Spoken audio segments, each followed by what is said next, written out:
નમસ્કાર વિદ્યાર્થી મિત્રો, હું મકવાણા પ્રજ્ઞેશ ફરી આપની સામે અર્થશાસ્ત્ર પ્રકરણ 1 ભારતની અર્થશાસ્ત્રની અંદર આલેખ અને આકૃતિ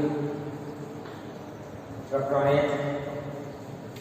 1 ગત લેક્ચરની અંદર આપણે જ્યારે વાત કરી કે ભાઈ અર્થશાસ્ત્રની અંદર આલેખ અને આકૃતિનું નિરૂપણ કેમ થાય, તદુપરાંત ગત લેક્ચરની અંદર આપણે અર્થશાસ્ત્રની અંદર આલેખ અને આકૃતિનું બ્લુપ્રિન્ટ જોઈ. બરાબર છે? જેમાં 3 માર્કનો એક પ્રશ્ન છે, 2 માર્કના 2 પ્રશ્નો છે, એક વિકલ્પ 1 માર્કનો એક પ્રશ્ન છે. ત્યાર પછી આગળ આપણે વાત કરીએ કે ભાઈ અર્થશાસ્ત્રની અંદર આકૃતિ અને આલેખનું શું છે. તો તમે જો રોજિંદા જીવનમાં બનતી અનેક આર્થિક ઘટનાઓ ભારતની અંદર જોઈએ તો રોજિંદા જીવનની અંદર અનેક પ્રકારની જુદી જુદી આર્થિક ઘટનાઓ બનતી હોય છે. તો આ આર્થિક ઘટનાઓ જ્યારે કોઈ સામાન્ય વ્યક્તિને સમજાવવામાં આવે ત્યારે ખાસ આકૃતિ અને આલેખની મદદ વડે તમે સામાન્ય જનતાને બહુ સ્પષ્ટ રીતે, બહુ સરળતાથી તમે સમજાવી શકો. આવી આર્થિક ઘટનાઓ કઈ છે? માની લો કે દેશની અંદર વસ્તી વધારો, તો વસ્તી વધારાની ટકાવારી પ્રમાણ છે તમે સ્પષ્ટ રીતે આકૃતિ કે આલેખ દ્વારા રજૂ કરી શકો છો. તદુપરાંત દેશની અંદર ગરીબીની માત્રા કેટલી છે, કેવી છે, વિશ્વના જે દેશો છે તો વિશ્વના દેશોની સામે આપણા દેશની અંદર ગરીબીની માત્રા કેવી છે, સૌથી વધુ ગરીબ ધરાવતો વિશ્વનો દેશ કયો છે. તો આવી જે આંકડાકીય માહિતી આપણને મળેલી છે, આવી આંકડાકીય માહિતી આલેખ અને આકૃતિ દ્વારા આપણે વધુ એને સ્પષ્ટીકરણ કરી શકીએ છીએ. એટલે અર્થશાસ્ત્રની અંદર આકૃતિ અને આલેખ આ બંનેનું પ્રાધાન્ય વધુ જોવા મળે છે. તો આવી ઘણી બધી આર્થિક ઘટનાઓ તમને ઉદાહરણ તરીકે એક્ઝામ્પલ તરીકે તમને 2 ઘટના કીધી, વસ્તી વધારો છે, ગરીબી છે, ભાવ વધારો છે. તદુપરાંત જોઈએ તો આવકની અસમાનતા છે, બેરોજગારી છે. તમામ પ્રકારની જે આર્થિક ઘટનાઓ છે, આ ઘટનાઓને વ્યવસ્થિત રીતે સમજવા માટે અર્થશાસ્ત્રમાં આકૃતિ અને આલેખનો વ્યાપક રીતે ઉપયોગ થાય છે. અને આપણે વાત કરીએ તો આંકડા વગરની જીવનની આપણે કલ્પના જ નથી કરી શકતા. કે આંકડાઓ સામાન્ય રીતે કેટલા વાગ્યા, કેટલો પગાર છે, રોજિંદા જીવનની અંદર પ્રત્યેક દિવસની અંદર તમારો રોજિંદો ખર્ચ કેટલો છે. તો આવી વિભિન્ન પ્રકારની બાબતો એ તમે આકૃતિ અને આલેખ દ્વારા બહુ વધુ સારી રીતે સમજી શકો છો. ઘણી વાર તમે જોવો તો આકૃતિની અંદર અને આલેખની અંદર એવા સ્કેલ આપેલા હોય છે, તો વિદ્યાર્થી મિત્રો મોટા ભાગના સ્ટુડન્ટ અને વાલીઓ છે તો આ જે રીતે સ્કેલ છે એ સમજી જ નથી શકતા. અમુક ઘટનાઓ છે એ સમજી જ નથી શકતા, અમુક માહિતી છે સમજી જ નથી શકતા. એટલે એને સરળ બનાવવા માટે એક માધ્યમ નક્કી કરવામાં આવ્યું અને એ માધ્યમ છે આકૃતિ. એટલે અર્થશાસ્ત્રની અંદર આકૃતિ અને આલેખ ખૂબ જ અગત્યના છે. એટલે સૌથી પહેલા પ્રકરણની અંદર આકૃતિ અને આલેખ છે એ બહુ સારી રીતે સમજાવવામાં આવ્યો છે. બીજી વાત કરી દો વિદ્યાર્થી મિત્રો કે આલેખ કે આકૃતિ તમને તો જાણો છો કે 5 માર્કમાં પ્રશ્ન પૂછાય. આપણો લાસ્ટ 48મો પ્રશ્ન પર આલેખ અને આકૃતિ આલેખ છે આકૃતિ બરાબર છે. ત્યારે ખાસ કાળજી રાખવી કે આકૃતિ કે તમે જ્યારે આલેખ બનાવો છો એના માર્ક કેટલા છે? 2.5 માર્ક છે. અને આની જ્યારે તમે સમજૂતી અથવા તો તમે એનું વિશ્લેષણ નક્કી કરો છો ત્યારે એના માર્ક કેટલા છે? 2.5 છે. આમ થઈને ટોટલ 5 માર્ક થાય છે. એટલે ખાસ આની તકેદારી રાખવી કે ભાઈ તમને અગર 5 માર્કનો આલેખ પૂછીને આપ્યો આપણે આલેખ બનાવી નાખીએ નહીં ચાલે. એના તમને 2.5 માર્ક જ મળશે. એટલે આલેખની સાથે એનું વિશ્લેષણ કરવું ફરજિયાત છે. જો એનું વિશ્લેષણ તમે નહીં કરો તો એ આલેખના તમને અડધા માર્ક મળશે, પૂરા 5 માર્ક નહીં મળે. એટલે ખાસ એની તકેદારી રાખવી. 100% પ્રતિ વર્ષ એક આલેખ કે આકૃતિ પૂછાય છે. બીજી વાત કરી દો કે ચેપ્ટર નંબર 1 અર્થશાસ્ત્રમાં આલેખ પ્રકરણનું નામ છે. આ પ્રકરણની અંદર આપણે માત્ર વિદ્યાર્થીઓ છે ને આલેખ અને આકૃતિ દોરતા શીખવાનું છે. આ પ્રકરણમાંથી કોઈ ચોક્કસ આકૃતિ કે આલેખ નહીં પૂછે. આપણે આમાં ખાલી શું કરવાનું છે? દોરતા શીખવાનું છે. આલેખ કે આકૃતિ હું છેલ્લા 3 વર્ષના સર્વે કરું, આપણા ન્યૂ કોર્સ બદલ્યા પછીની વાત કરીએ તો છેલ્લા 3 વર્ષનો સર્વે કરું તો આકૃતિ અને આલેખ છે સામાન્ય રીતે ચેપ્ટર નંબર 7 અથવા ચેપ્ટર નંબર 11 માંથી પૂછવામાં આવે છે. સામાન્ય રીતે 3 વર્ષનો હું સર્વે કરું, 3 વર્ષના તમે બોર્ડના પેપર જોજો તો તમને માલુમ થશે કે આકૃતિ કે આલેખ જે 5 માર્કનો પ્રશ્ન છે એ કેમાંથી કાઢેલો છે. તો કે ચેપ્ટર 7 માંથી કાઢેલો છે, ત્યાર પછી ચેપ્ટર 11 માંથી કાઢેલો છે. ચેપ્ટર 1 માંથી આવો કોઈ પ્રશ્ન આવતો નથી. બરાબર છે. ચેપ્ટર 1 ની અંદર આપણે શું કરવાનું છે કે આકૃતિ અને આલેખ કેમ દૂર એની જ માહિતી આમાં છે એ આપવામાં આવે છે. ચાલો તો હવે આપણે ટોપિકને સેજ આગળ વધારીએ. તમને ખબર પડી ગઈ કે ભાઈ આમ મામૂલી જનતાને આંકડાકીય માહિતી સમજાવવી બહુ મુશ્કેલ છે અને એ પણ આપણા ભારત જેવા દેશમાં જ્યાં શિક્ષણનું પ્રમાણ નીચું છે વિશ્વના વિકસિત દેશોની સરખામણી, ત્યારે આકૃતિ અને આલેખ છે એ બહુ ઉપયોગી સાબિત થાય છે. હવે આપણે વાત કરશું કે ભાઈ આકૃતિ અને આલેખ છે. સૌથી પહેલા આપણે વાત કરશું આકૃતિ વિશે. આકૃતિ એટલે શું? કે ભાઈ અવલોકિત માહિતીનું ચિત્ર દ્વારા પ્રતિનિધિત્વ. એક માર્કમાં પૂછવાનું હોય કે આકૃતિ એટલે શું? જાણો છો આમાં 1 માર્કનો પ્રશ્ન આવશે ત્યારે લખવું કે અવલોકિત માહિતીનું ચિત્ર દ્વારા પ્રતિનિધિત્વ. એટલે આકૃતિ જે માહિતી તમને અવલોકિત રીતે મળેલી છે એને તમારે ચિત્રમાં વ્યક્ત કરવાની છે. તો આવી જે આકૃતિ છે એને આપણે શું કહીએ છીએ? આકૃતિ. ટૂંકમાં અવલોકિત માહિતી શું કરવાનું છે?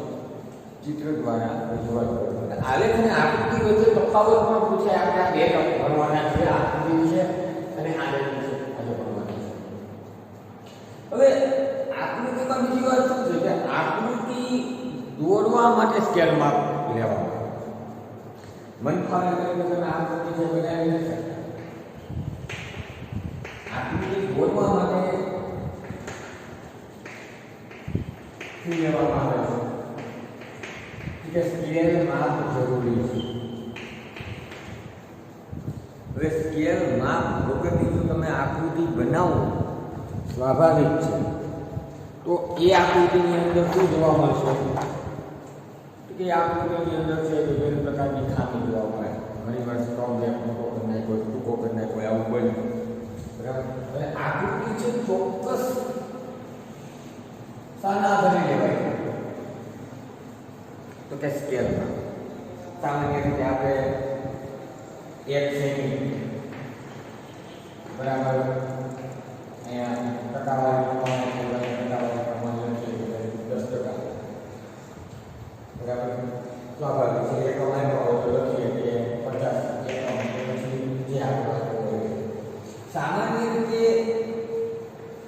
કેમાં આપણે માપ લઈએ છીએ કે પછી મળી રહે છે. ઘણી વાર આકાશી માહિતી આમાં મોટી આપણી વ્યાપક થાય તો આકૃતિ આખા પેજમાં મોટી જમ્બો ન બનાવે કે હાલો પેજની બહાર નીકળી જાય કાં 2 પિંક પેજ એવી આકૃતિ નથી બનાવવાની. ત્યારે શું કરવું કે ત્યારે તમારે સ્કેલ માપ છે એમ કદ વધારી દો. દાખલા તરીકે 1 સેમી છે 2 સેમી લઈ લો. ધોરણ 11 ની અંદર આપણે આકૃતિ દોરતા શીખી ગયા છીએ.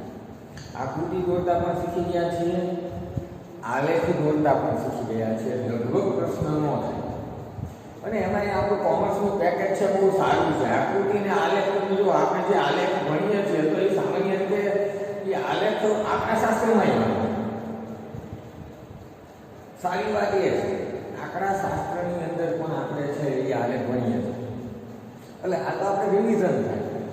સારી વાત છે, આવડવું જરૂરી છે કેમ કે 5 માર્કમાં આવે.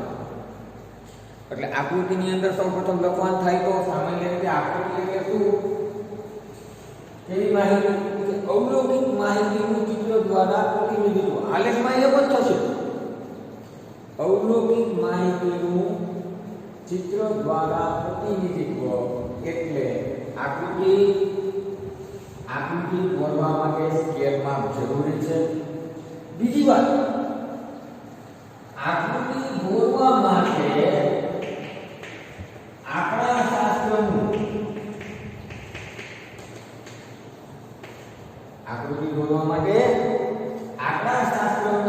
ઊંડા જ્ઞાનની જરૂર નથી.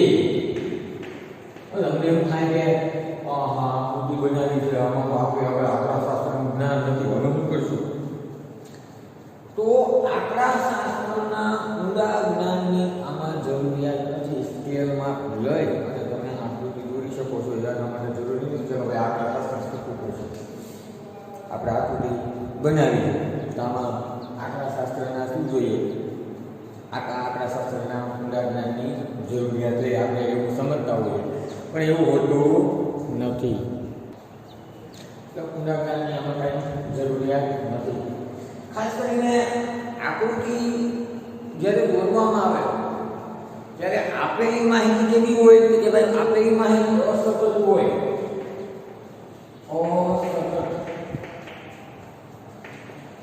માહિતી તો જ્યારે માહિતી તમને આપવામાં આવી છે એ અસતત હોય છે. આંકડાઓ આપવામાં આવ્યા છે, આંકડાઓ લગભગ નથી હોતા 25, 50, 100, 100, 500, 1000, 42, 43, 44 બરાબર. જે આંકડાકીય માહિતી તમને જે મળેલી છે એ આંકડાકીય માહિતીના આધારે તમારે જ્યારે આકૃતિ બનાવવાની થાય અને જે માહિતી મળી છે કેટલી છે અસતત છે. એટલે કે આંકડાઓ લગભગ હોતા નથી. એ અર્થાની અંદર છે તમારે પસંદગી શું કરવી પડે કે આકૃતિની પસંદગી કરવી પડે. આંકડાઓની આલેખની પસંદગી ન કરી શકાય. કે તમને જે આપેલી માહિતી છે એ માહિતી કેવી છે કે માહિતી અસતત છે. એટલે કે એમાં જે આંકડાઓ આપેલા છે આંકડાઓ ક્રમબદ્ધ નથી હોતા. તો આવા અરસાની અંદર તમે લોકો શું કરી શકો છો કે તમે લોકો છે કે જે આકૃતિ બનાવો છો આલેખ કરતા આકૃતિની પસંદગી વધુ એટલે જે માહિતી મળેલી છે તો માહિતી અસતત હોય તો એમાં આકૃતિ છે એ વધારે અનુકૂળ આવે છે. તદુપરાંત સ્પષ્ટ સ્વયંભૂ માહિતી માટે છે એ આકૃતિ દોરવામાં આવે છે. આના માટે કોઈ એવા ઊંડા આંકડાશાસ્ત્રના જ્ઞાનની જરૂરિયાત નથી કે ભાઈ આમાં ઊંડું આંકડાશાસ્ત્રનું જ્ઞાન જોઈએ. કે આંકડાશાસ્ત્રનું જ્ઞાન હોય તો જ આપણે આકૃતિ બનાવીએ છીએ, નહીં એવું નથી. આમાં આંકડાશાસ્ત્રના જ્ઞાનની છે એની જરૂરિયાત નથી. આંકડાશાસ્ત્રનો આમાં અભ્યાસ કરવો પડતો નથી. બરાબર છે? એટલે આમ આકૃતિ છે એ સ્વયં સ્પષ્ટ માહિતી માટે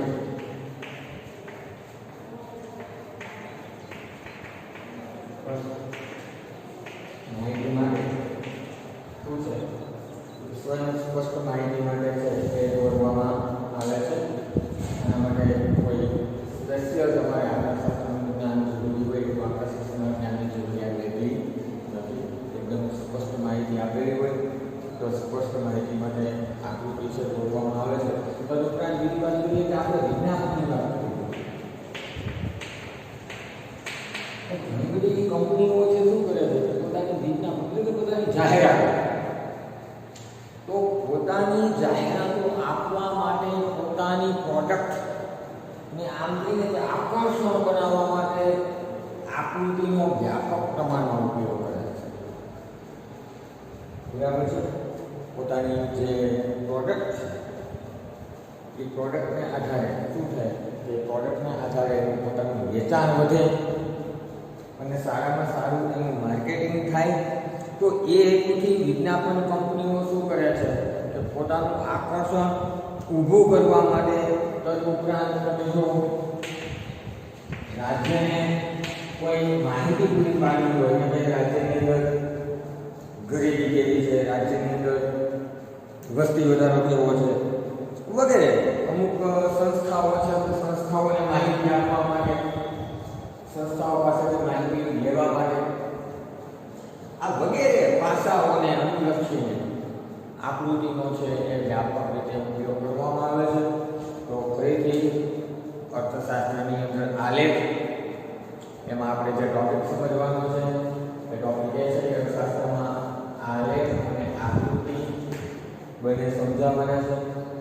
બંને વચ્ચેનો બધા તફાવત પૂછે કે તમને વાત કરી હતી કે આગામી વર્ષ દરમિયાન આમાંથી આ પ્રશ્ન પૂછાઈ ગયો કે આ સ્થિતિના આલેખનો તફાવત રજૂ કરો ત્યારે આપણે એક વાત બેમાં આવશે કે આકૃતિ છે એ અવલોકિત માહિતીનું ચિત્ર દ્વારા પ્રતિનિધિત્વ કરે છે. તદુપરાંત આકૃતિ દોરવા માટે સૌથી પહેલા તો સ્કેલ માપ લેવામાં આવે છે. સ્કેલ માપની આપણે વાત કરી. વિધાઉટ સ્કેલ માપે આકૃતિ ક્યારે દોરી શકાય નહીં. તો આકૃતિ દોરવા માટે શું લેવામાં આવે છે? સ્કેલ માપ લેવામાં આવે છે. તદુપરાંત આકૃતિ દોરવા માટે આંકડાશાસ્ત્રના ઊંડા જ્ઞાનની જરૂરિયાત નથી. તમને આંકડાશાસ્ત્રનું ઉપર છેલ્લું જ્ઞાન હોય તમારી પાસે તો તમે આકૃતિ છે સમજી શકો છો, આકૃતિ દોરી શકો છો. અને ભારતની અંદર આમ જનતાને આવી બધી આર્થિક ઘટનાઓ તમારે સમજાવી, વસ્તી વધારો છે, ગરીબી છે, ભાવ વધારો છે, આવકની સમાનતા છે, બેરોજગારી છે, તો આવી બધી બાબતો જો એને સમજાવી હોય તો આવી બધી બાબતો એ તમે કોના મદદથી સમજાવી શકો છો? તો કે તમે આકૃતિની મદદથી છે સમજાવી શકો. આકૃતિ સ્વયં સ્પષ્ટ માહિતી માટે રજૂ થાય છે. સ્વયં સ્પષ્ટ એકદમ ચોખ્ખી માહિતી હોય તો એ ચોખ્ખી માહિતી માટે છે એ આકૃતિ છે એ રજૂ થતી હોય છે. આકૃતિની અંદર જે માહિતી છે જે આપેલી હોય, અસતત માહિતી આપેલી હોય. ખાસ યાદ રાખજો આ પોઈન્ટમાં, સતત માહિતી નહીં પણ કેવું વર્ગીકૃત, અસતત જે વર્ગીકૃત નથી. આવી જ્યારે માહિતી આપેલી હોય ત્યારે આપણે શું દોરી શકીએ છીએ? ત્યારે આપણે આકૃતિ દોરી શકીએ છીએ. બરાબર છે? અને ખાસ આકૃતિ દોરવા માટે જાહેર કંપનીઓ છે એ વિજ્ઞાપનના માધ્યમથી પોતાની જે પ્રોડક્ટ છે એને વધુ આકર્ષણ બનાવવા માટે તથા રાજ્યને માહિતી પૂરી પાડવા માટે તદુપરાંત વાત કરું તો જાહેર સંસ્થાઓ ઘણી બધી છે જે લોકકલ્યાણના કાર્યો કરે છે તો એ આકૃતિનો વ્યાપક રીતે શું કરે છે કે વ્યાપક રીતે એનો ઉપયોગ કરે છે. તો આજે આપણે સૌથી પહેલા જે શીખા એ શીખા શું કે સૌથી પહેલા તો આકૃતિનું મહત્વ કેવું છે એ થોડી ઘણી આપણે વાત કરી. તદુપરાંત આકૃતિની અંદર શું શું આવે છે. હવે આના પછીના ટોપિકની આપણે જે વાત કરવાના છીએ એ આપણે કોની વાત કરવાના છીએ તો કે ભાઈ આલેખની વાત કરવાના છીએ. ચલો વિદ્યાર્થી મિત્રો, આકૃતિ જોયા પછી હવે આપણે આલેખની ચર્ચા કરવાના છીએ. આપણે આકૃતિની વાત કરી એ જ રીતે હવે આપણે આલેખની વાત કરશું. બરાબર. હવે આલેખ અને આકૃતિ તમે કોઈ પણ પેજ ઉપર તમે દોરી શકો છો. આલેખ હંમેશા યાદ રાખો કે આલેખ હંમેશા ગ્રાફ પેપર ઉપર દોરી શકાય છે, કારણ કે તો જ તમને એમાં ચોક્કસ સ્કેલમાં મળે. હવે આજે આપણે વાત કરવાના છીએ આલેખ વિશે વાત કરવાના છીએ કે આલેખ અર્થશાસ્ત્રની અંદર શું કામગીરી ભજવે છે. હવે આલેખ એટલે અવલોકિત માહિતીનું ચિત્ર દ્વારા થતું પ્રતિનિધિત્વ. અવલોકિત જે માહિતી છે એ માહિતીનું કોના દ્વારા કે ભાઈ ચિત્ર દ્વારા થતું પ્રતિનિધિત્વ એને આપણે શું કહીએ છીએ એને આપણે આલેખ કહીએ છીએ. અવલોકિત માહિતીનું ચિત્ર દ્વારા થતું પ્રતિનિધિત્વ. સેમ વસ્તુ આકૃતિમાં એ છે. આકૃતિ શું છે તો કે આકૃતિની અંદર એ છે અવલોકિત માહિતીનું ચિત્ર દ્વારા થતું પ્રતિનિધિત્વ.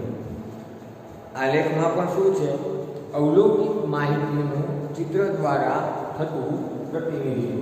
એટલે આલેખ હોય કે આકૃતિ બંનેમાં અવલોકિત જે માહિતી છે એની ચિત્ર દ્વારા શું થાય છે તો કે ચિત્ર દ્વારા છે એ પ્રતિનિધિત્વ થાય છે. બરાબર. આકૃતિ હોય કે આલેખ હોય બંને માટે સેમ હોય છે. હવે બીજી વાત હતી આકૃતિની કે આકૃતિ દોરવા માટે સ્કેલ માપ લેવામાં આવે છે. બરાબર. તો આલેખ દોરવા માટે પણ આપણે તફાવતની દ્રષ્ટિએ જોશું. અત્યારે બે મુદ્દા આપણે તફાવતની દ્રષ્ટિએ જોઈએ છીએ. આના સૌથી પહેલા આપણે આકૃતિ વિશે ભણી ગયા. એમાં આપણે આકૃતિમાં શું જોયું આકૃતિની વ્યાખ્યા કે આકૃતિ એટલે શું કે અવલોકિત માહિતીનું ચિત્ર દ્વારા પ્રતિનિધિત્વ. એ જ રીતે આલેખમાં પણ શું આવે છે અવલોકિત માહિતીનું ચિત્ર દ્વારા પ્રતિનિધિત્વ. આકૃતિની અંદર બીજો પોઈન્ટ એ હતો કે આકૃતિ દોરતી વખતે સ્કેલમાં લેવામાં આવે છે. સેમ સિચ્યુએશન આલેખમાં પણ છે કે જ્યારે તમે આકૃતિ બનાવો છો ત્યારે તમે શું લો છો કે સ્કેલમાં. એ જ રીતે આલેખની અંદર પણ શું લેવામાં આવે છે કે એવી રીતે આલેખની અંદર પણ સ્કેલમાં જરૂરી બને છે. સ્કેલ માપ વગર કદી આલેખ કે આકૃતિ બની શકે નહીં. હવે બીજી વાત એ કે આલેખ માટે જે વપરાશની માહિતી છે એ સ્વયં સ્પષ્ટ હોતી નથી. બરાબર. આલેખ માટે વપરાતી જે માહિતી છે પહેલામાં સ્વયં સ્પષ્ટ માહિતી હોય છે આકૃતિની. તો આલેખમાં ખાસ કાળજી રાખવી કે આલેખ માટે વપરાતી માહિતી એ સ્વયં સ્પષ્ટ નથી હોતી. તમારે એ માહિતીને સ્વયં સ્પષ્ટ કરવી પડે છે અને ત્યાર પછી તમારે એ માહિતીને કેમાં રજૂ કરવી પડે છે. ત્યાર પછી તમારે એ માહિતીને આકૃતિ અથવા તો આલેખની અંદર છે એ રજૂ કરવી પડે છે. બરાબર છે. આ યાદ રાખજો. આપણે આકૃતિની વાત કરી, આલેખની વાત કરી. હવે આકૃતિની અંદર શું હતું આકૃતિની અંદર આપવામાં આવેલી માહિતી કેવી હોય કે જ્યારે અસતત હોય. કેમાં? આકૃતિની અંદર આપણે શું ભણ્યા કે જે માહિતી આપવામાં આવેલી છે કે જે માહિતી ઉપલબ્ધ છે એ માહિતી જ્યારે અસતત હોય ને ત્યારે તમે શું બનાવી શકો છો? ત્યારે તમે આકૃતિ બનાવી શકો છો. આલેખમાં આવું નથી. આલેખમાં કે જ્યારે માહિતીને અસતત આવૃત્તિમાં દર્શાવવી હોય, બરાબર છે?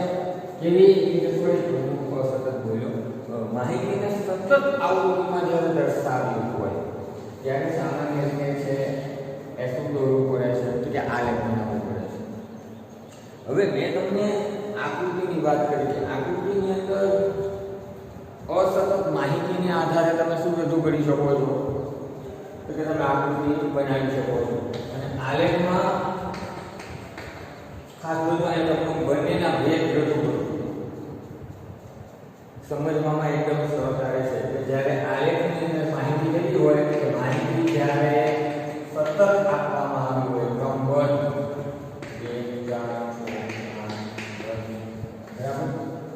જ્યારે માહિતી તમને કેવી આપવામાં આવી હોય, સતત માહિતી તમને પૂરી પાડવામાં આવી હોય ત્યારે તમે શું રજૂ કરી શકો છો? ત્યારે તમે આકૃતિ છે એ રજૂ કરી શકો છો. સતત આવૃત્તિમાં અપાયેલી માહિતીને સ્પષ્ટ કરવા માટે આંકડાશાસ્ત્રના સાધનો છે તેનો ઉપયોગ કરવામાં આવે છે. આકૃતિ તમે જ્યારે દોરો ને ત્યારે એમાં આંકડાશાસ્ત્રના ઊંડા જ્ઞાનની જરૂર સમજો. આકૃતિ તમે જ્યારે દોરતા હો ને તો એમાં તમારા માટે આંકડાશાસ્ત્રના ઊંડા જ્ઞાનની જરૂરિયાત ઊભી નથી થતી કે આકૃતિ બનાવી છે આંકડાશાસ્ત્રનું જ્ઞાન જોશે નહીં. પણ હા, જ્યારે તમે આલેખ બનાવો છો કે આલેખની રચના કરો છો ત્યારે તમારી પાસે આંકડાશાસ્ત્રનું જ્ઞાન અનિવાર્ય રીતે હોવું જોઈએ. બાકી તમારો આલેખ છે એ પટપટો થાય. બરાબર? આકૃતિની અંદર આંકડાશાસ્ત્રના જ્ઞાનની જરૂરિયાત નથી. પણ જ્યારે આલેખની વાત આવશે ત્યારે આંકડાશાસ્ત્રના ઊંડા જ્ઞાનની શું રહેશે? જરૂરિયાત રહેશે. આમ આંકડાશાસ્ત્રનું જ્ઞાનની વાત કરી એ આલેખમાં શું છે કે આલેખમાં આંકડાશાસ્ત્રનું જ્ઞાન જરૂરી છે. જ્યારે આલેખની વાત આકૃતિની વાત કરીએ, આલેખમાં આંકડાશાસ્ત્રનું જ્ઞાન જરૂરી છે. આલેખની અંદર આંકડાશાસ્ત્રના જ્ઞાનની કોઈ એવી જરૂરિયાત નથી. તમારે બહુ ઊંડાણપૂર્વક એવી જરૂરિયાત નથી. બરાબર છે? બીજી વાત છે કે સ્કેલ માપની વાત કરી કે સ્કેલ માપ વગર કદાપી આકૃતિ પણ દોરી શકાતી કે સ્કેલ માપ વગર કદાપી તમે આલેખ છે તો એ આલેખ પણ દોરી શકતા નથી. એટલે સ્કેલ માપ શું છે કે આલેખની અંદર જરૂરી છે. તમે આલેખ વગર સ્કેલ માપ વગર તમે કદાપી આલેખ પણ ન બનાવી શકો. એ સ્કેલ માપ વગર તમે આકૃતિ છે તો આકૃતિ પણ છે એ તમે દોરી શકતા નથી. હવે બીજી વાત તો એ છે કે આકૃતિ છે ને તમે કોઈ પણ પેજની અંદર દોરી શકો છો. તમારી એક કોરો પેજ છે, હા, એકદમ બ્લેન્ક, કાંઈ નથી. તો એવા પૂરા પેજની અંદર તમે આકૃતિ બનાવી શકો. પણ આલેખ નહીં બને.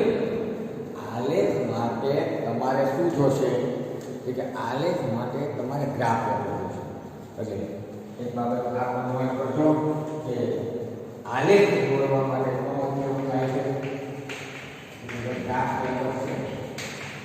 ગ્રાફ પેપરનો ઉપયોગ થાય છે. કેમ કે ગ્રાફ પેપરનો ઉપયોગ એટલા માટે કરવો પડે છે કે એની અંદર શું જોવા મળે છે? એની અંદર ચોક્કસ ને ચોક્કસ છે કે સ્કેલમાં લેવો પડે છે. સંશોધનકારો છે, અર્થશાસ્ત્રના તજજ્ઞો છે, મહાન આંકડાશાસ્ત્ર શાસ્ત્રીઓ છે, આ બધા જ વિદ્વાનો શું કરે છે કે આ બધા જ વિદ્વાનો છે સામાન્ય રીતે શું કરે છે કે ગ્રાફ પ્રોફેશન પછી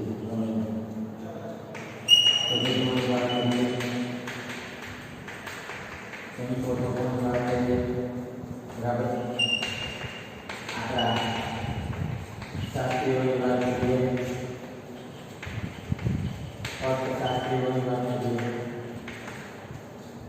આ બધા છે એ ગ્રાફ પેપરના માધ્યમ દ્વારા પોતાની આપેલી જે માહિતી છે બરાબર છે જે સતત આવૃત્તિમાં રજૂ થઈ છે, તો આવી માહિતીને સરળતા રીતે આલેખનો ઉપયોગ કરીને એ વધુ સ્પષ્ટ બનાવે છે બરાબર છે।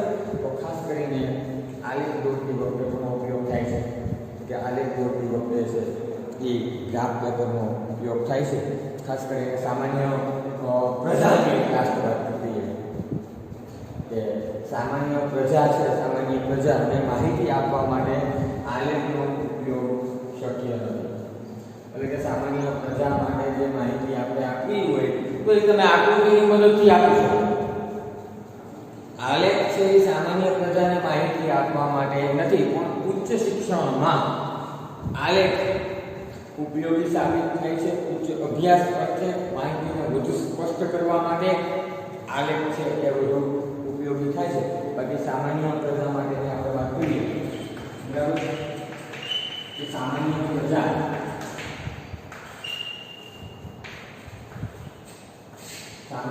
માટે ખાસ કરીને આલેખ શું છે ઉપયોગી નથી, સામાન્ય પ્રજા માટે છે આલેખનો કોઈ ઉપયોગ થતો નથી। તો આજે આપણે આકૃતિ અને આલેખ બંને વચ્ચે નો ભેદ શું છે એ સમજ્યા, બંને વચ્ચેનો તફાવત સમજ્યા, તદુપરાંત આલેખ શું છે અને આકૃતિ શું છે આ બંને બાબતો આપણે શું કહી રહ્યા છીએ કે ભાઈ બંને બાબતો આપણે સમજ્યા છે કે આલેખ કોને કહેવાય અને આકૃતિ કોને કહેવાય। મેં વાત તમને કરી હતી કે ભાઈ આજે અર્થતંત્રની અંદર બનતી અનેક આર્થિક ઘટનાઓ, એ આર્થિક ઘટનાઓ અને આ આંકડાઓની માયાજાળ, આ બધી બાબતને સમજવા માટે તમારી પાસે અર્થશાસ્ત્ર એવં આંકડાશાસ્ત્રનું જ્ઞાન હોવું અનિવાર્ય છે। તદુપરાંત વાત રહી આલેખ અને આકૃતિની, તો આલેખ અને આકૃતિ સામાન્ય રીતે સામાન્ય જે પ્રજા છે એ આવી આર્થિક ઘટનાઓથી પરિચિત થાય, આર્થિક ઘટનાઓને વધુ સારી રીતે સમજી શકે તે માટે ખાસ કરીને આ બે વિષયોની અંદર આકૃતિ અને આલેખ છે એનો મહત્તમ ઉપયોગ થાય છે। વિભિન્ન પ્રકારની બનતી ઘટનાઓ, દેશની અંદરની આર્થિક સમસ્યાઓ, તો એનું સારી રીતે નિરૂપણ કરવા માટે આકૃતિ અને આલેખ છે એનો વ્યાપ, એનો ઉપયોગ આજે દિન પ્રતિદિન વધી રહ્યો છે। તો આજના લેક્ચરની અંદર વિદ્યાર્થી મિત્રો આપણે જે માહિતી મેળવી એ માહિતીની અંદર આકૃતિ એટલે શું, આકૃતિ કઈ રીતે દોરવામાં આવે છે, આકૃતિના મહત્વના પાસા ક્યાં ક્યાં છે, તદુપરાંત આલેખ શું છે, કઈ રીતે દોરવામાં આવે છે, તેના વિભિન્ન પાસા ક્યાં છે એની આપણે ચર્ચા કરી। તદુપરાંત આપણે એ જોયું કે આકૃતિ અને આલેખ આ બંને વચ્ચેનો માની લો કે તફાવત આવ્યો હોય તો આપણે બંને વચ્ચેનો તફાવત છે બહુ સારી રીતે સમજી શકીએ, તદુપરાંત બીજાને પણ આપણે સારી રીતે સમજાવી શકીએ બરાબર। તો ખાસ આવી ભયંકર કોરોનાની મહામારીમાં તમારી સામે જે આંકડાઓ રજૂ થાય છે, પછી એ ગુજરાતના આંકડાઓ રજૂ થાય છે, આંકડાઓ સ્વયં સ્પષ્ટ હોતા નથી। હવે એને આલેખ કે આકૃતિમાં દોરવા હોય તો તમે ટેલિવિઝન પર સ્તંભ આકૃતિમાં જોઈ જ શકો છો કે ભાઈ ગુજરાતમાં અમદાવાદ છે તો એનો સ્તંભ બહુ ઊંચો ગયો છે. તો કે ભાઈ ઊંચો કેમ ગયો? તો કે ત્યાં કોરોનાના કેસ વધુ છે. બરાબર. તો એ ગ્રાફ પેપર ઉપર એ તમે આલેખ સરળતાથી તમે સમજી શકો છો. બરાબર છે. તો આમ આપણે વાત કરી આજે આકૃતિ અને આલેખ. ફરીથી એકવાર ટૂંકમાં ફટાફટ જોઈ લઈએ આલેખ અને આકૃતિ એટલે શું, બંનેની વાત કરશું. બરાબર. આલેખ એટલે અવલોકિત માહિતીનું ચિત્ર દ્વારા પ્રતિનિધિત્વ. હવે એ વ્યાખ્યા બેમાં આવશે. તમને પૂછે કે આકૃતિ એટલે શું, તોય તમારે શું લખવાનું? અવલોકિત માહિતીનું ચિત્ર દ્વારા થતું પ્રતિનિધિત્વ. આલેખમાં પણ એ જ વ્યાખ્યા રહેશે કે અવલોકિત માહિતીનું ચિત્ર દ્વારા થતું પ્રતિનિધિત્વ. આકૃતિની અંદર તમને પૂછે કે આકૃતિ દોરતી વખતે સ્કેલ માપ જરૂરી છે? હા, આકૃતિ દોરતી વખતે સ્કેલ માપ લેવામાં આવે છે. તેવી જ રીતે આલેખને પણ દોરતી વખતે તેમાં પણ સ્કેલ માપ લેવામાં આવે છે. પછી અમુક ટોપિક જે એકદમ નજીકના છે એની આપણે ચર્ચા કરીએ. દાખલા તરીકે આકૃતિ દોરવા માટે આંકડાશાસ્ત્રના જ્ઞાનની ઊંડી જરૂરિયાત નથી. કેમાં? કે આકૃતિ. એટલે આકૃતિ જ્યારે તમે દોરો છો ત્યારે તેમાં આંકડાશાસ્ત્રના ઊંડા જ્ઞાનની જરૂર નથી. પણ હા, જ્યારે તમે આલેખ દોરો છો એમાં આંકડાશાસ્ત્રના જ્ઞાનની જરૂરિયાત રહેશે. બરાબર. આ પોઈન્ટમાં કેટલી સમાનતા છે. તદુપરાંત આકૃતિ માટે જે માહિતી મળેલી છે એ અસતત માહિતીને આધારે આકૃતિ બનાવી શકાય છે. કેવી માહિતી? કે અસતત. આલેખમાં માહિતી કેવી હોય? તો કે સતત માહિતી. સતત માહિતીને આધારે સતત માહિતીનું જ્યારે વર્ગીકરણ કરવામાં આવે છે ત્યારે શું દોરવામાં આવે છે? ત્યારે આલેખ દોરવામાં આવે છે. એટલે બંનેની અંદર સ્કેલ માપ લેવાય છે. અવલોકિત માહિતીનું ચિત્ર દ્વારા પ્રતિનિધિત્વ છે. અસતત માહિતી માટે શું દોરાય છે? કે અસતત માહિતી માટે આકૃતિ દોરી શકાય છે. અને સતત માહિતી માટે શું દોરાય છે? કે આલેખ દોરાય છે. આલેખ દોરતી વખતે આલેખમાં આંકડાશાસ્ત્રના ઊંડા જ્ઞાનની છે એ જરૂરિયાત ઊંડી રહેલી છે. તદુપરાંત આલેખ માટે વપરાતી માહિતી સ્વયં સ્પષ્ટ હોતી નથી. આકૃતિમાં પણ સેમ એક પરિસ્થિતિ છે. તો તમે બંનેની અંદર દોરી શકો છો. બરાબર. તો સામાન્ય રીતે સારી વાત એ છે કે આકૃતિ જ્યારે દોરવામાં આવે આકૃતિ કોણ દોરે? કે ભાઈ ઘણી વિજ્ઞાપન કંપનીઓ રાજ્યને માહિતી આપી હોય, અમુક જાહેર સંસ્થાઓ છે. તો આ બધી સંસ્થાઓ છે રાજ્યને માહિતી મોકલવી હોય, કોઈ કંપનીઓ પોતાનું વિજ્ઞાપન પત્ર જાહેર કરે છે, જાહેરાત કરે છે, તો એ આકૃતિના માધ્યમથી લોકોને આકર્ષિત કરવાના પ્રયત્ન કરે છે. તો ત્યારે બહોળા પ્રમાણમાં આકૃતિનો ઉપયોગ થતો હોય છે. આલેખમાં આવું નથી. આલેખ છે કોઈ આમ જનતા માટે છે જ નહીં. ઘણી વાર અમુક વાળા એક્ટર્સ વાળા ગ્રાફ જોતો, હા તમે કાર્યક્રમ જોવો તો એમાં ગ્રાફ આવે. બરાબર. હવે તમે જોશો તો તમને કાંઈ ટકો જ નહીં. તમે ગમે એવા એજ્યુકેટેડ શિક્ષિત છો, કેમ કે એને સમજવા માટે આંકડાશાસ્ત્રનું જ્ઞાન અનિવાર્ય છે. એટલે આલેખ છે એ સામાન્ય પ્રજા માટે નથી કરવામાં આવતું. બરાબર છે.